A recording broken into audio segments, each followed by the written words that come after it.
Hello, everyone, and welcome to another episode of Page Turners Plus.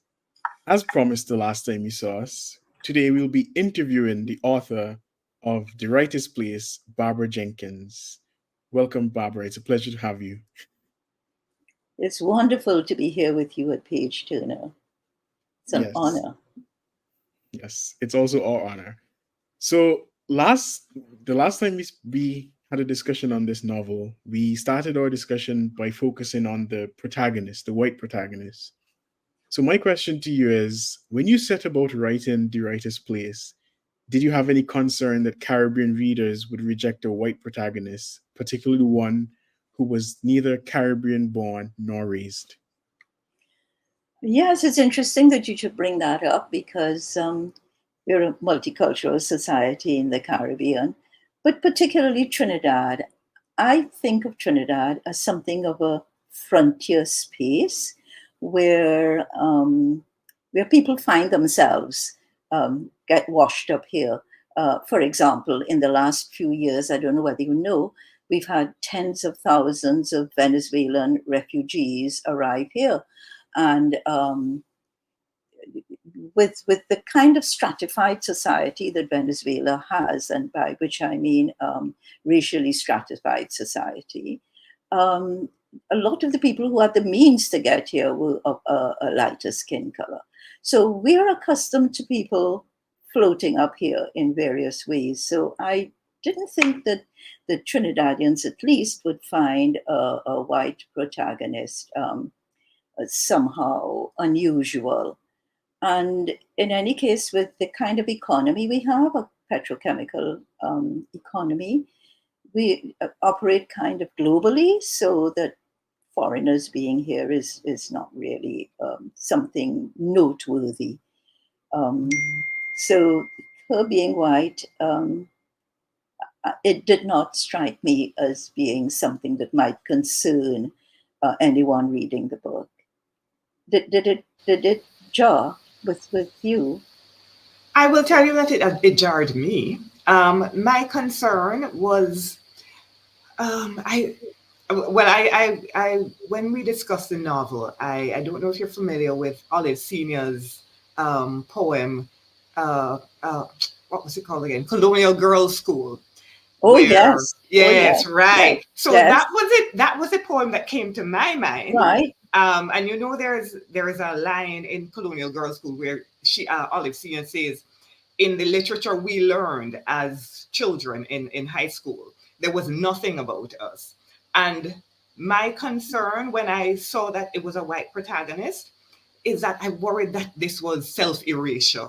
It wasn't, Okay. we weren't allowing the colonizers are no longer erasing us, but we are erasing ourselves. I will tell you that having read the novel, I was disabused of that concern. But initially, going into reading the novel, it was a concern.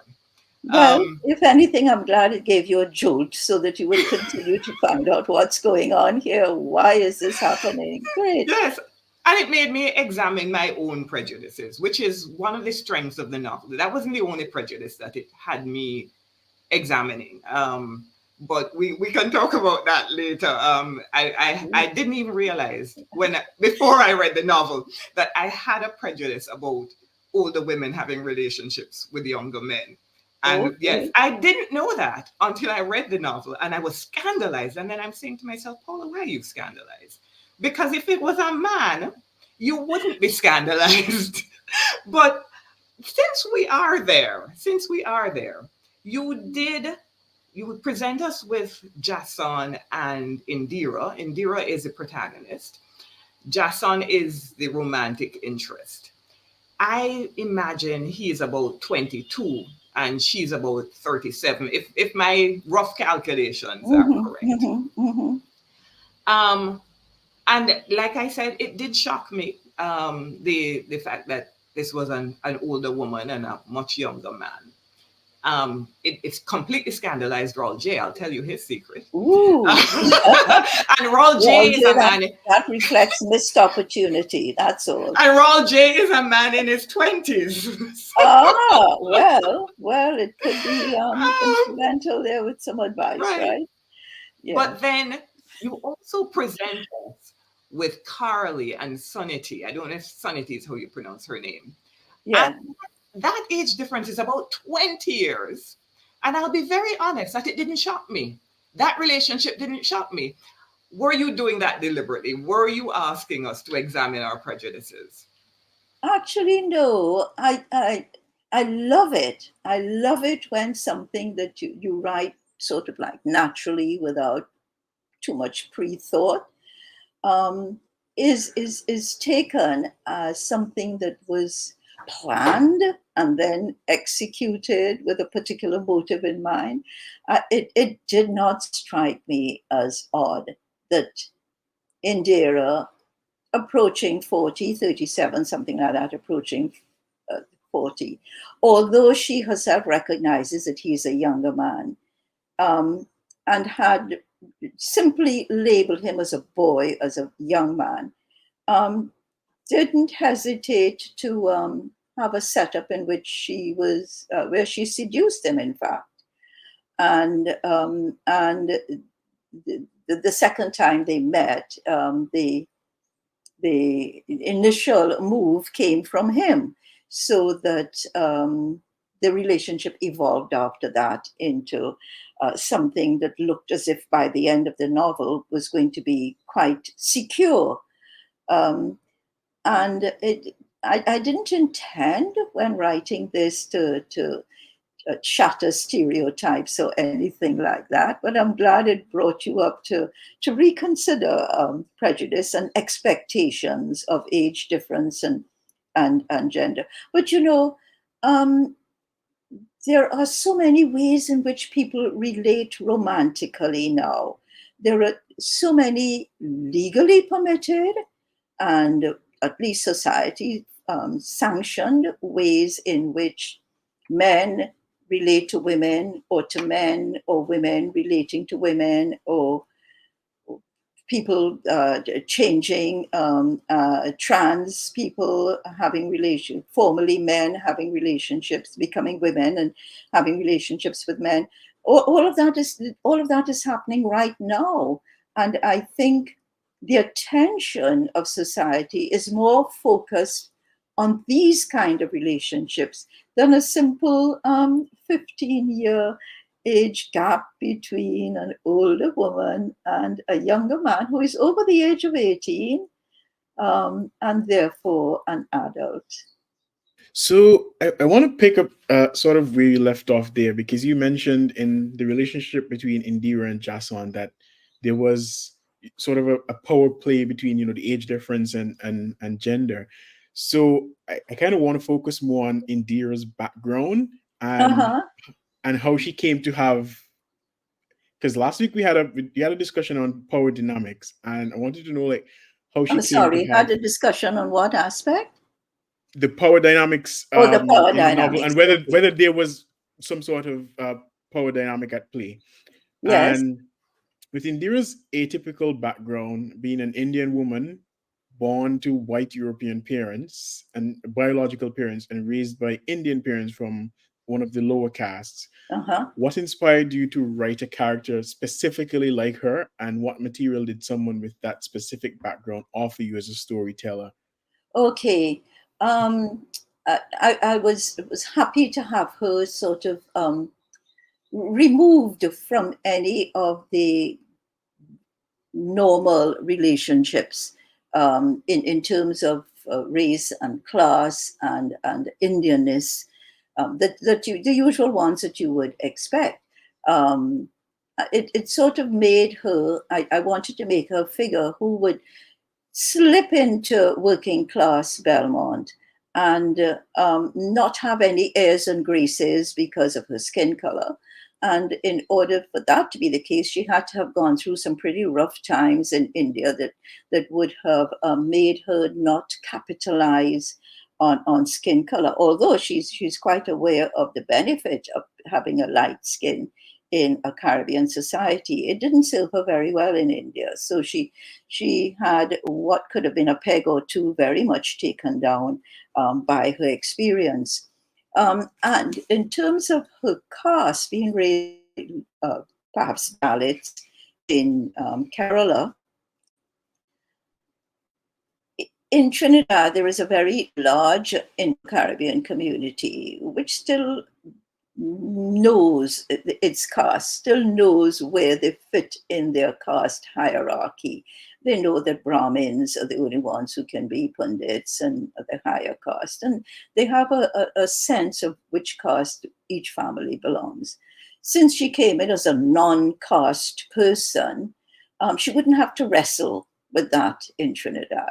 So she came kind of like as if she'd just risen out of the clay without any carrying no baggage of race or class expectations or caste expectations for that matter. So that what could have been an area of difficulty in Trinidad and her particular location in Belmont couldn't arise. She could then engage with Belmont on her own terms as an ordinary person. And then you also made her quite aware and enlightened, because she almost rebukes and she differentiates and distances herself from the French Creole class in Trinidad, and she launches quite a harsh rebuke of them and their history in the novel. So she's quite aware of her position in the society, and the fact that she doesn't have the shackles of a particular history, if I could put it that way. Yes. But don't forget, she has been in a relationship with Solo for a long time and has lived in Belmont for a long time. So she didn't arrive in the Rightest Place on her own. She was introduced into Belmont, and she created the Rightest Place along with Solo and Bostic. So she was already, in a way, introduced into the community as part of the community and part of the community social life. And because she entered at that kind of level, it did, and with Bostic and Solo as her people, she's bright enough to know that the native white people of Trinidad are descended from the former slave owners, with the exception of perhaps the people who came to work in the oil fields in the South, who would not have carried that particular history. But I think I wanted her to be aware of that history and aware that her not being in it absolved her from any guilt or responsibility for our own past here. No, the novel is set, most of the story is set in Belmont, which the novel shows us is a very diverse community, diverse in terms of religion, diverse in terms of race. So we were wondering if you meant to present Belmont as a microcosm of Trinidad, and you show us not only the Rightest Place and the relationships between all the people who frequent the Rightest Place, but you also show us the poverty that happens, that exists in Belmont. You show us the criminality. You show us corruption when politicians come into that environment. So that was one of the things we wondered about. Is Belmont representative of the whole of Trinidad, or did you just mean to focus on that one village as itself, not as representing anything larger than itself? Right. It actually so happens that at the time I was growing up in Belmont, a very long time ago, it would have been a representative of Trinidad as a whole in terms of the ratios of the different races and classes and so on. But I don't know if you know anything about the history of Belmont, but it is a suburb in the northeastern corner of Port of Spain that developed with the name of Freetown. And I think that speaks volumes for itself. It's a place to which freed Africans gravitated at emancipation. And added to that were people who had been on slave ships that were captured by the British when they stopped the slave trade. They stopped the slave trade for themselves and they didn't want any competition, so they decided they would stop it for everybody else. So if they encountered on the high seas Portuguese or Spanish slave ships, they would capture the ships and the slaves on board and free the slaves. Some of them were brought to Trinidad. Some of them were also brought to Trinidad under different arrangements, but I won't go into that now. And they went to Belmont. And actually, it was quite a good thing, in that the arrival of these new Africans from the same west coast of Africa from which the original enslaved people had come, but who for many generations had perhaps lost some of their culture and had syncretized their religion somewhat.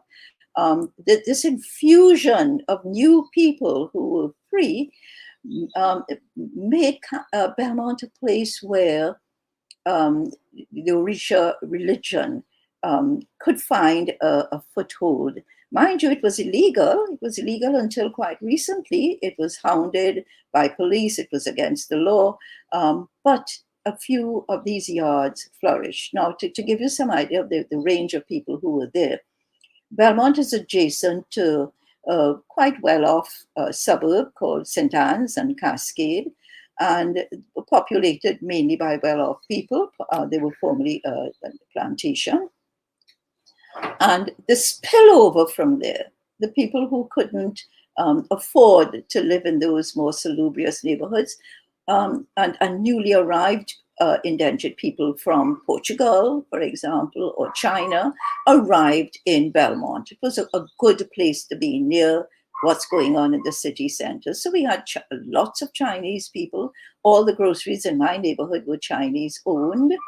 There were Portuguese. My next door neighbor growing up was a Portuguese family. There were Portuguese families all along the street. There were even a couple of families who were Jewish refugees from World War II when I was living in Belmont. So it was in itself a microcosm. The only population that wasn't very heavily represented was the Indo-Trinidadian population. Wasn't heavily represented, but of course there were a few families, a few Indo-Trinidadian families. So it was not intentional to represent all of Trinidad, it just was. And as for your point about crime and corruption, it was a safe place when I was growing up, as was everywhere. But I think nowhere is safe, even gated communities. Nowhere is safe from the kind of criminality and corruption that exists in the wider society. So, Barbara, it's quite clear from your answer and from the novel as well that Belmont has quite a rich history. Some of us felt that the village of Belmont was a character in the story, as important as Indira, if not more so. Do you agree, or did we misunderstand your intention? I have to go back again about this intention thing. I love it when readers see more than the writer, because you make me look at the book again and say, yeah, where is Belmont in this? Actually, the whole thing is infused with Belmont, I think, because of where it is.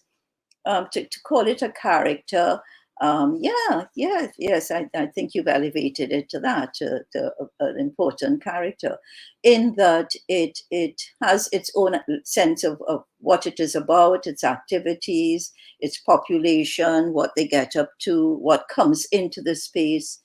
The fact that it lends itself to so much, but I think the Rightest Place is itself a character in Belmont.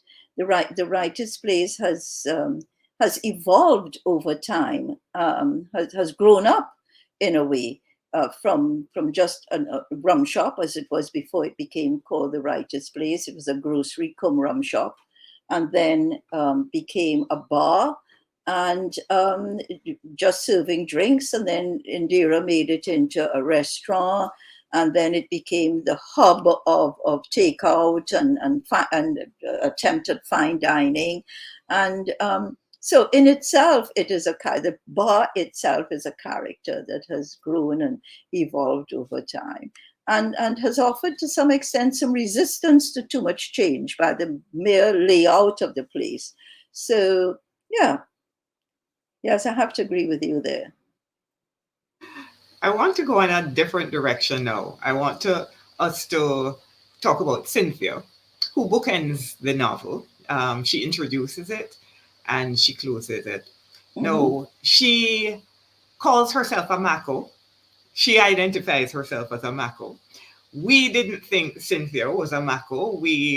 Our concept, our idea of what a Mako is somebody who is malicious. And we thought Cynthia was the opposite of malicious. In fact, she was very kind. And she was almost like a community shepherd, for want of a better description. Why did you call her a Mako? And did you mean for her to function as a chorus in the novel? Okay. It seems as if the definition of Mako, or the way a Mako is perceived, is not the same for both of us. In my understanding of a Mako, she is someone who pays close attention to everything, everybody, to the neighborhood which she inhabits, such close attention that she could tell you what time someone would pass along the road. She would notice what they're wearing. She would notice whose car is parked up where, if anybody has a vehicle, what school children are doing on the way home from school, who they're playing with, how loudly they speak, whether they run their rulers against somebody's railings. Someone who pays very close attention to the life of the street. Now, but not with malicious intent, maybe just to observe what is going on. And sometimes to offer suggestion or make a comment to alert someone who might be affected. For example, if a neighbor's child is seen talking to someone who it may be unsavory, she may drop a word in the neighbor's ear. I see John talking to so and so up the road, and I don't think that's a good idea, or something like that. Why you letting Johnny hang out with such and such a person? So the carrying news part of it, as we would call it, is often with the intention of making change, but making favorable change through observation. Yes, and because of that, she's able to be a kind of a wise older woman in the community. And then, so you had Cynthia the Mako providing quite a lot of context throughout the novel, but you also gave us some historical nuggets throughout that piqued my interest, of course. And there are two historians on our original panel who would also be quite interested by the historical nuggets that you dropped. So you used the Jamaat al-Muslimin coup attempt and the state Yes, of emergency imposed by the Kamala Prasad Bisesa administration yes, markers in the novel. yes. But somehow it felt as though they were more important to the story than as mere time markers. Okay. See? Yes, each of these events caused change at the personal and individual level, as well as the community level.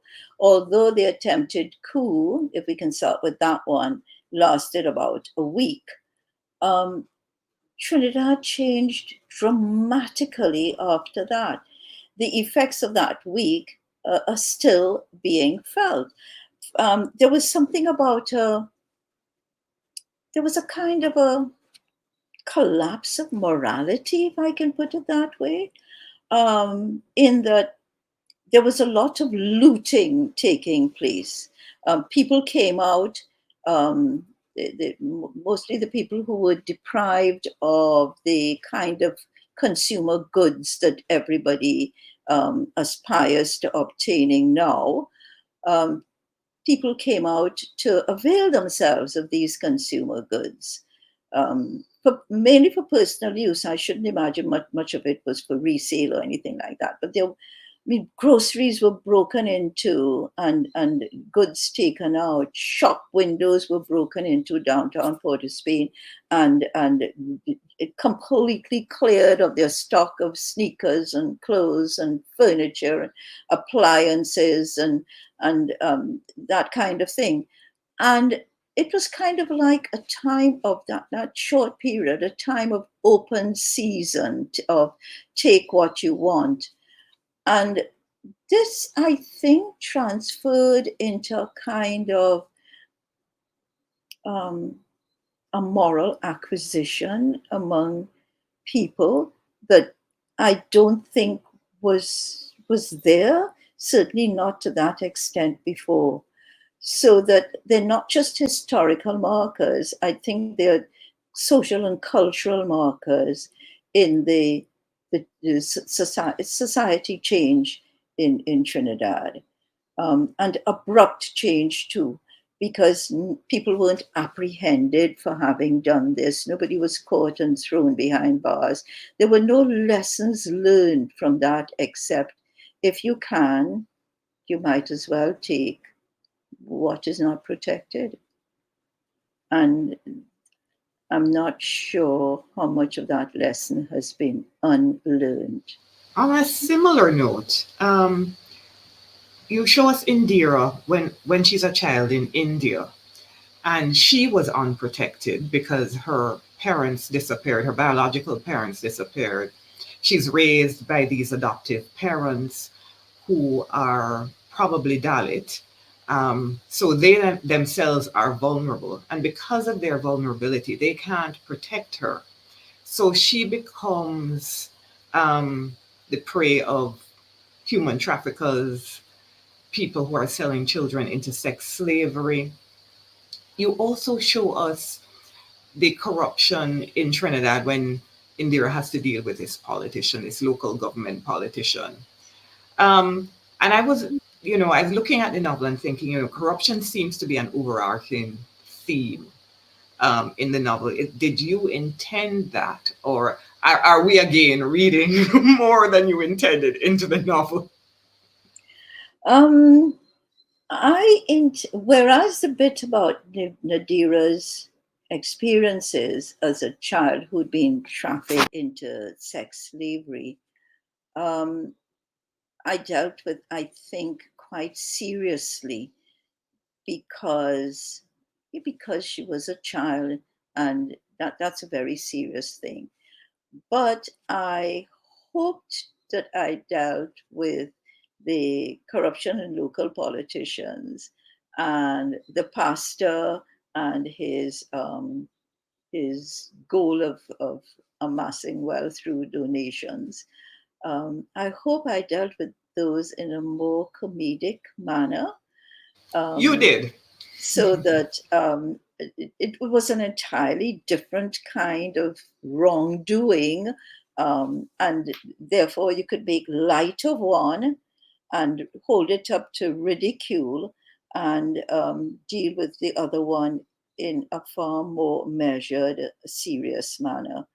So I didn't deal with the corruption seriously. It is all too real, all too pervasive, all too part of the way things are done at the very basic personal level. If, for example, you're going into a government department, you look to see if you know somebody there who works there, who would hurry up your case, who would help you to get your matter sorted. I mean, anybody who has any business to be done in any government office, you will say to them when they come out, you get through, meaning, have you been successful? Because the whole thing is riddled with slowness and with tardiness and with putting off. So that's, in a sense, low level corruption that is part of the fabric of everyday life. So I decided that that needed to be treated um, in a more comedic fashion. So keeping along the lines of, as you mentioned before, the collapse of morality, but to sort of go at a different perspective of the collapse of morality. So you showed us that Jason and Maisie were having to contend with exploitative employers, and you go to great lengths and great pains to show that Indira and Bostic were quite the opposite. So why was it important? Why was this important to the story in terms of showing the other side of this? Right, showing both sides, in fact. Yes, the Yes. one side of Maisie being exploited in the fast food place that she was working, and Jason in the office where he was working. It's to just normalize working conditions among people who have to get a job in order to just survive. Um, Indira and Bostic are entirely different. They are at the other end. They are the employers, they're people with capital, with a business, and are able to take a more generous view of how to treat with people. They're running a bar, and the success of the bar depends on how you treat your customers and how you treat your staff. You don't want a rapid turnover. A bar is a much more intimate space than a fast food place. If you go into a fast food place, anybody can serve you your fried chicken and chips. Anybody. You don't need a particular skill or particular customer relations, although that could always be improved. But running a bar requires a close, intimate, personal relationship. Somebody comes in, you ask them how their family is, you ask them how they're getting on, you ask them if they get through with any particular government business they had to conduct. So the bar was had to be like a family, the best behavior of family on show. Was I at pains to point that out? I don't know. I thought I was just reflecting what is normal and not particularly unusual. Okay. And a follow-up question on around the same kind of theme. The Rightest Place. Would you say the novel is a story about chosen family? I like that term. Chosen family. I love it. Was a novel about chosen family. As opposed to birth family. As opposed to biological family, yes. Biological and birth family. Um, I think in our daily lives we all belong to different chosen families as well, people you choose to hang out with. For example, I guess you've got a book club going, which is why you're chatting with me. That is a kind of a chosen family, isn't it? Yes, because when I belong to book club, when you have a book club meeting, the book is really only the catalyst, the reason for the meeting.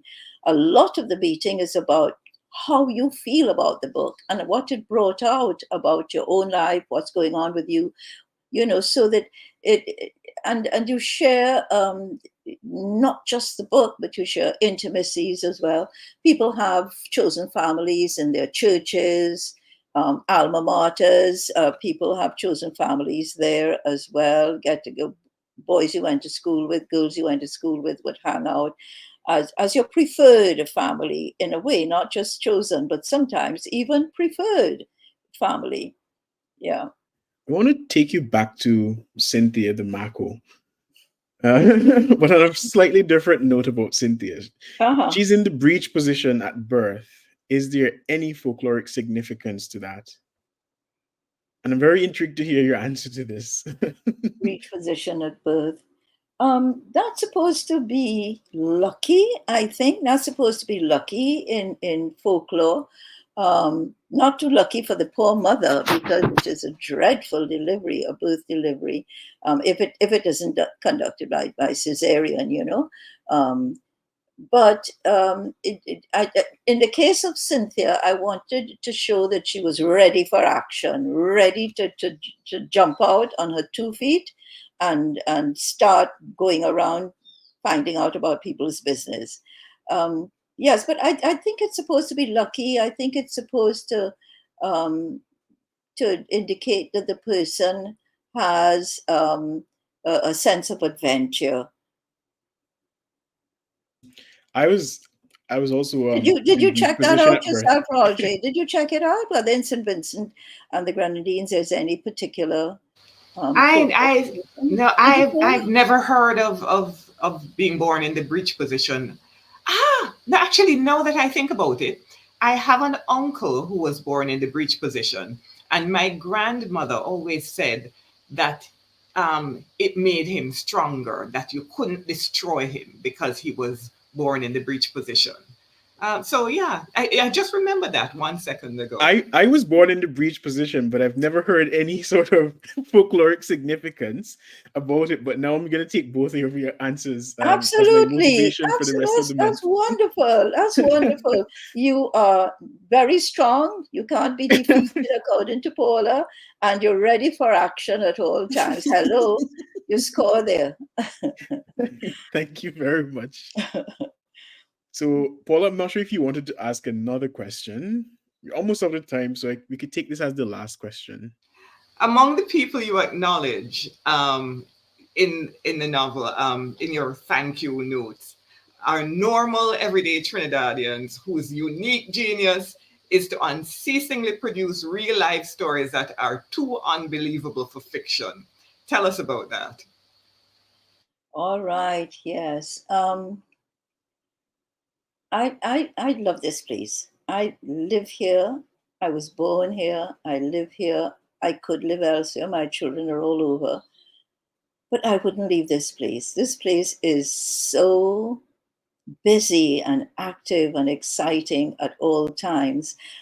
How is it, people? Okay. When I was growing up in Belmont, there was a man who used to play bat, which is a traditional carnival character, used to play bat. To play bat, he had to put himself in a strange mindset, and he would lock himself into a room in his house and become in his mind a bat. And everybody in the neighborhood would know that he is doing this. It was an annual ritual. But even though it was a ritual, it still came a surprise, because to emerge as this bat, he didn't just open the front door and walk out. This man broke through the wall of the house and came out. And children would run screaming, adults would turn and run as well, even though it happened every year, because he had become a different creature. And take the people who invented the steel band. Nobody was paying them to do it. It wasn't a competition. There was no reward at the end. As a matter of fact, there was a lot of vilification and scorn and non-acceptance, and a whole lot of stigma was attached to it. But a man decided to pick up an old oil drum and beat music out of it with fire and a hammer. And what was he getting for it? Scorn, societal exclusion, you know? I think that's pretty unbelievable that somebody would do that. And this is not people with resources. This is people who took their time and their urge, their creative urge to create something out of nothing. So I don't know. You don't find that a little bit strange? I think that's a really powerful way to end. And I would just like to alert our listeners and viewers that the next book we'll be reflecting on is I'm Alive by Ketley Ma. But before we go, we have for you a reading by Barbara Jenkins. Thank you for joining us. Have a lovely day. I'm going to read an excerpt from The Rightest Place, and this is a scene just after the flood has happened, and Indira is going to clean up the Rightest Place. The scene of wreckage outdoors greets Indira as she surveys from the vantage of the pub's corner spot, up the valley road and along the circular road that fronts the Rightest Place. The valley road is now a road in name only. It is a rutted, gutted, gouged, cloud, drenched surface. The water having drained off, the circular road is where everything has come to rest. She looks up again at the valley road and sees, loping in long strides, that boy, the young man of the night before, the one who took charge, the one they called Jason. And he's looking at the ground, finding secure foothold as he leaps from one ridge to the next, making quick headway. She turns away to go inside so that he does not see her watching him, does not see her neck flush and her face redden, does not see her eyes widen and her eyelids flutter. She feels a surging in her chest, a pulse throbbing in her loins. What the fire truck is going on with her? This is a boy. Inside, she pushes the tables along the wall and begins to stack chairs onto the tables in preparation for sweeping out the water that has pooled 1.5 feet deep in the pub. She smiles at her difficulty. She's still smiling at herself when a shadow at the door causes her to lift her head, and she sees Jason. He's standing there, knocking at the open door. He's smiling back at her, and his smiles pull a bigger smile right across her face. Want a hand, Miss Indira? She doesn't speak. She lifts her shoulders and spreads her arms wide in front of her, palms up, as if asking for a benediction. He looks around the pub, lifts his head and laughs, a laugh so deep and full and rich that it fills the room with a warmth that drives out the pall of damp and desolation that hangs there, with an energy charged with the strength of his white teeth, the firm lines of his jaw, the power in the tendons of his neck. Indira feels her spirit infused with a lightness that is almost like being young and as hopeful as youth is said to be. And she's suddenly sure that all shall be well, and that all manner of things shall be well. He comes over to help her move the tables. Together they work without talk, piling tables and chairs, sweeping out the malodorous water, scraping off mud, hosing down furniture and walls and floor, dragging out onto the pavement soggy cardboard boxes of pulpy books and ruined rugs, soaked appliances, and spoiled foodstuffs. As they work, the light framed by the open doorway shape-shifts and swings from one side of the room to the other before they are done with the cleaning, and the pub is restored to some semblance of normalcy. Even so, business can't resume, electricity hasn't come back, drinks are warm and few, and there is no ice. The water, too, has not come back. The tank they were drawing down from would by now be almost empty. But as they stand and look at the result of their labor, a sense of relief and gratitude washes over Indira. Here is someone who, out of the blue unbidden, has come to be her helpmeet again.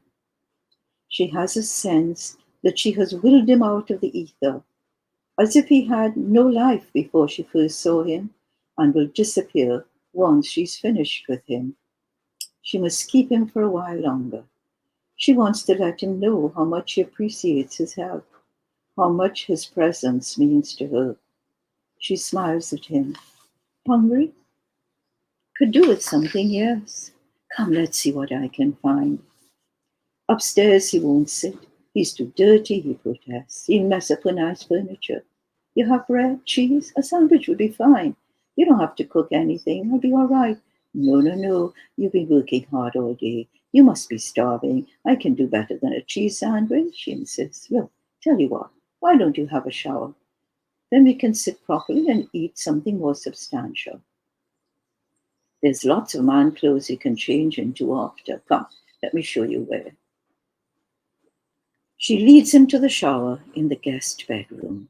She turns on the water in the store and adjusts the temperature. She leaves saying, get in while the water's still hot. There won't be much left with the power gone so long. 5 minutes later, she gives a little knock and opens the door. He has just stepped out of the shower, and she has brought him a towel, one as large and as soft as the one she's wrapped in.